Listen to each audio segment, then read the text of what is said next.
안녕하세요, 선생님들. 손수영 목사입니다. 특세 기간 동안에 다들 은혜 받고 계시죠? 그 은혜를 힘입어서 오늘도 힘차게 공과 준비해 보시게요. 그럼 바로 공과 지도 영상 시작하겠습니다. 자, 제7과 공과 제목은 나는 누구일까입니다. 읽을 말씀, 외울 말씀, 핵심 문장은 우리 친구들과 같이 읽어주세요. 오늘의 포인트입니다. 아담과 하와는 하나님의 말씀보다 사탄의 말을 더 좋아해서 하나님에 대하여 등을 돌리고 사탄의 말을 받아들이고 떠났습니다.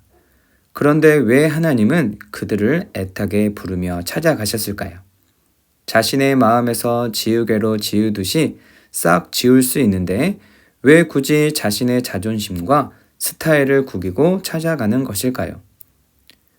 집 나간 탕자가 돌아가기만 애타게 기다리던 아버지처럼, 잃어버린 아이를 애타게 찾는 부모처럼, 병들어 죽게 된 아이를 고쳐보려고 이 병원 저 병원을 찾아다니는 부모처럼 하나님은 수렁에 빠진 아담을 직접 찾아 나섰어요.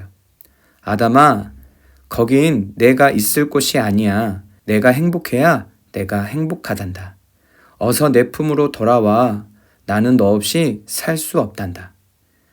애타게 찾으시던 하나님은 그들을 위해 여인의 후손, 즉 예수님을 보내주실 것을 약속하시며 부끄러워하는 그들에게 가죽옷을 지어 입히십니다.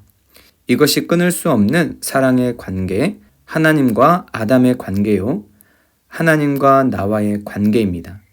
등을 돌리고 떠난 아담과 하와, 그리고 나를 포기할 수 없는 하나님의 마음입니다. 초등부 교사와 아이들이 이러한 하나님의 마음을 깊이 알아 행복을 누리고 나누는 믿음의 사람이 되길 간절히 소원해요. 공과 진행 시 주의사항입니다. 성경을 찾고 답해야 하는 문제는 먼저 성경을 찾아 답을 기록하는 시간을 주시면 좋아요. 모든 아이들이 공과에 참여하는 것이 중요해요. 다 참여하도록 발언의 기회를 주세요. 눈을 맞추고 스킨십을 많이 해주세요. 대답을 할 때마다 아이들과 함께 격려와 칭찬해 주세요.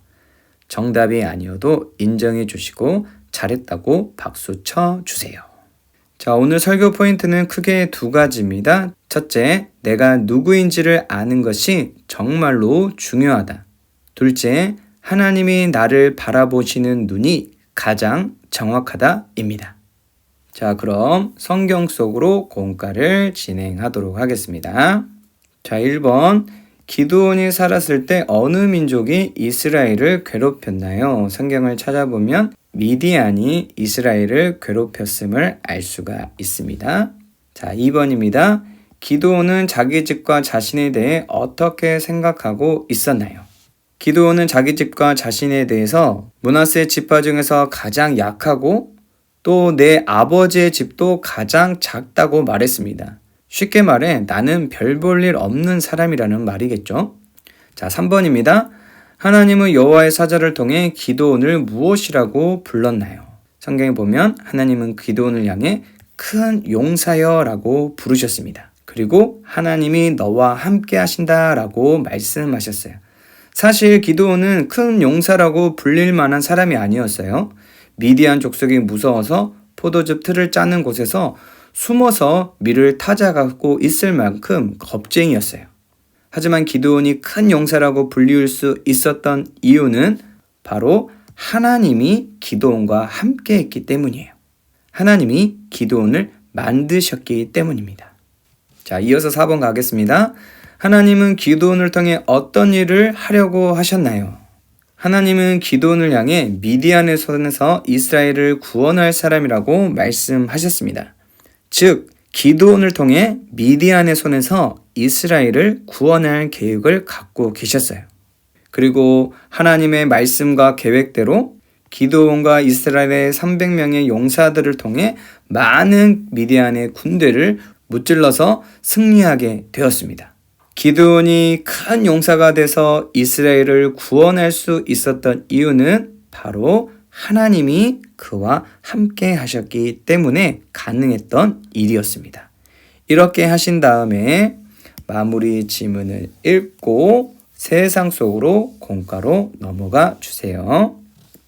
자, 세상 속으로 공과 1번을 진행하실 때 여기 팁을 한번 읽어봐 주시기를 바랍니다.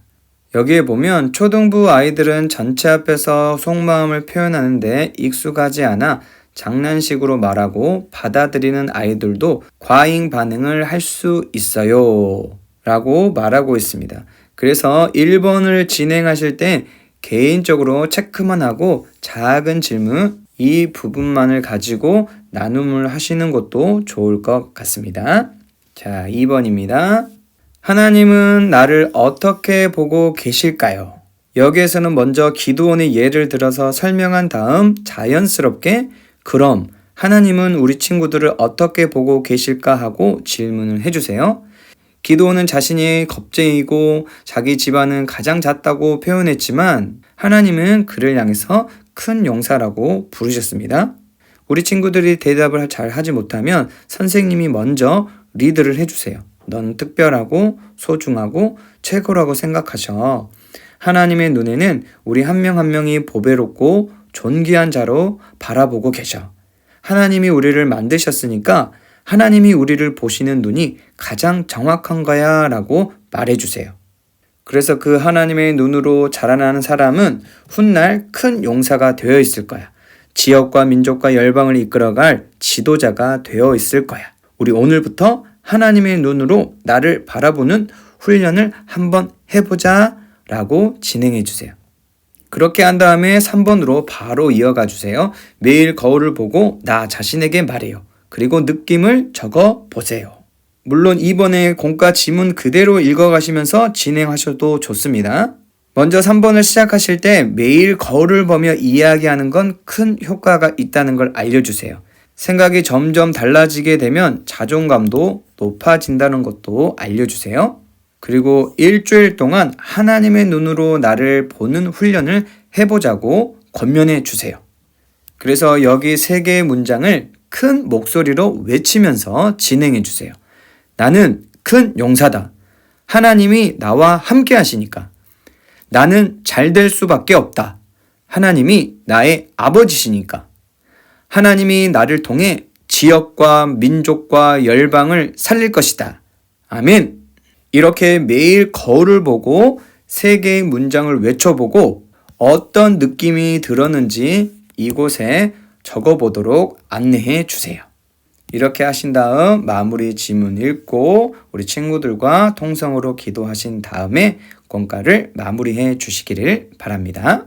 이번 주 공과 시간에도 하나님의 은혜가 가득하기를 기도하겠습니다. 돌아오는 주일 건강하고 밝은 모습으로 다시 만나 뵙겠습니다. 그럼 안녕!